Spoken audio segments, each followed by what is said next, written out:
नमस्कार, value investing course के इस पहले एपिसोड में आपका स्वागत है।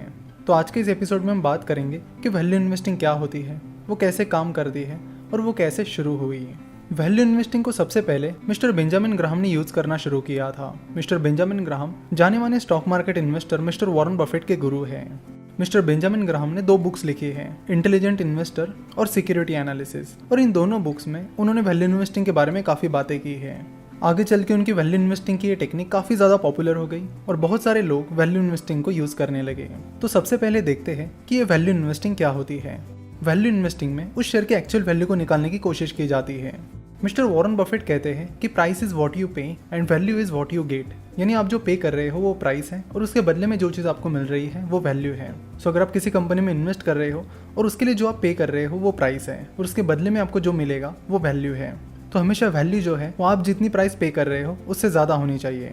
तो वैल्यू इन्वेस्टिंग की टेक्निक में सबसे पहले उस शेयर की एक्चुअल वैल्यू निकाली जाती है, जिसे इंट्रिंसिक वैल्यू भी कहा जाता है। इस एक्चुअल वैल्यू यानी इंट्रिंसिक वैल्यू को निकालने के लिए आपको कुछ कैलकुलेशंस करने होते हैं और उस बिजनेस को समझना होता है। उसके बाद जो भी उस शेयर की एक्चुअल वैल्यू निकल कर आती है, उस एक्चुअल वैल्यू को आपको उस शेयर के मार्केट प्राइस से कंपेयर करना होता है। सो अगर उस शेयर की वैल्यू उस शेयर के मार्केट प्राइस से काफ़ी ज़्यादा है तो माना जाएगा कि वो कंपनी अंडर वैल्यूड है। वही अगर उस शेयर की वैल्यू उसके मार्केट प्राइस से काफ़ी ज़्यादा कम है तो माना जाएगा कि वो स्टॉक ओवर वैल्यूड है। तो वैल्यू इन्वेस्टर्स का मेन फोकस होता है कि अंडर वैल्यूड कंपनीज को ढूंढना और उनमें इन्वेस्ट करना। बहुत सारे इन्वेस्टर्स वैल्यू इन्वेस्टिंग की स्ट्रेटेजी को यूज करते हैं, जिसमें दुनिया के most successful investor mister Warren Buffett भी शामिल हैं। तो उनकी स्ट्रेटेजी के बारे में भी हम आगे इस कोर्स में बात करने वाले हैं। अब सवाल हमारे दिमाग में यही आता है कि कोई कंपनी का स्टॉक अंडर वैल्यूड और ओवर वैल्यूड क्यों होगा। तो उसका जवाब है कि स्टॉक मार्केट में शेयर्स की प्राइस लोगों के द्वारा डिसाइड की जाती है और कई बार लोग चीज़ों को ओवर रिएक्ट करते हैं, जिसकी वजह से शेयर की प्राइस उसके एक्चुअल वैल्यू से बहुत ज़्यादा ऊपर चली जाती है या फिर बहुत ज़्यादा नीचे चली जाती है।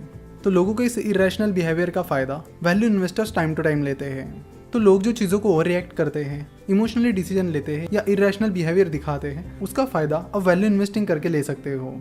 जैसे कि 2008 के फाइनेंशियल क्राइसिस में कई सारे अच्छी कंपनीज के स्टॉक्स भी बहुत नीचे गिर गए थे। ऐसा नहीं था कि तब उन कंपनीज ने खराब परफॉर्म किया था, बल्कि तब लोगों ने ओवर रिएक्ट किया था और जो कंपनीज अच्छा परफॉर्म कर रही थी उनके शेयर्स भी लोग सेल कर रहे थे, जिसका फायदा उस टाइम कुछ इन्वेस्टर्स ने लिया। उन्होंने 2008 के फाइनेंशियल क्राइसिस के टाइम उन कंपनीज के शेयर्स खरीदे और उन्हें होल्ड करके रखा और फिर लॉन्ग टर्म में बहुत ज्यादा प्रॉफिट कमाया। चाहे वो successful investor mister Carlos Slim Helu हो या फिर मिस्टर वॉरेन बफेट हो, ये इन्वेस्टर्स ऐसे ही टाइम का इंतजार करते हैं जब कोई क्राइसिस आता है या फिर जब मार्केट बहुत ज़्यादा गिर जाता है, और उस टाइम वो क्वालिटी कंपनीज को ग्रैब कर लेते हैं। अब आप कहोगे कि ये स्ट्रेटेजी तो बड़ी सिंपल है, बट इसमें एक बहुत बड़ा प्रॉब्लम है और वो है पेशेंस का। इस स्ट्रेटेजी को वही लोग अप्लाई कर पाते हैं जिनके पास पेशेंस है। जब किसी कंट्री में रिसेशन आ जाता है या फाइनेंशियल क्राइसिस आ जाता है, तब लोगों के पास ज़्यादा पैसा नहीं बचता। सो अगर उन्हें कोई अच्छी इन्वेस्टमेंट अपॉर्चुनिटी भी दिखती है तो भी वो उसमें इन्वेस्ट नहीं कर पाते क्योंकि उनके पास उस टाइम पैसा नहीं होता।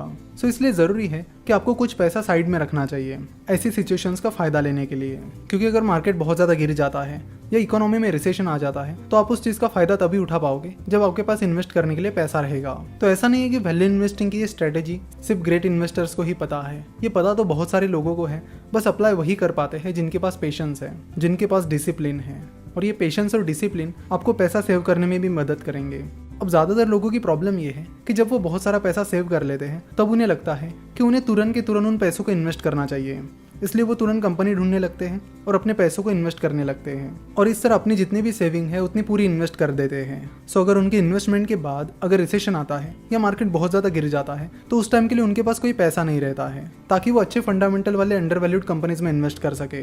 तो हमेशा कुछ पैसा साइड में रखिए ताकि आप ऐसे टाइम अच्छी फंडामेंटल वाली अंडर वैल्यूड कंपनीज में इन्वेस्ट कर सको। तो वैल्यू इन्वेस्टिंग में मेन सवाल यही है कि कंपनी की एक्चुअल वैल्यू कैसे ढूंढे और साथ ही अंडर वैल्यूड कंपनीज को कैसे ढूंढा जाए। तो उसके लिए अलग अलग मेथड्स हैं। कुछ मेथड्स में आपको कुछ फाइनेंशियल रेशियोज का इस्तेमाल करना होगा, तो कुछ मेथड्स में आपको कंपनी का क्वालिटेटिव और क्वांटिटेटिव एनालिसिस करना होगा और उसके बेसिस पर देखना होगा कि उस कंपनी के शेयर की एक्चुअल वैल्यू कितनी है।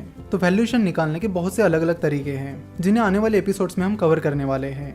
तो आशा करता हूँ कि आज के एपिसोड में आपको पता चल गया होगा कि वैल्यू इन्वेस्टिंग क्या होती है और लोगों के इरेशनल बिहेवियर का और ओवर रिएक्शन का फायदा आप कैसे ले सकते हो।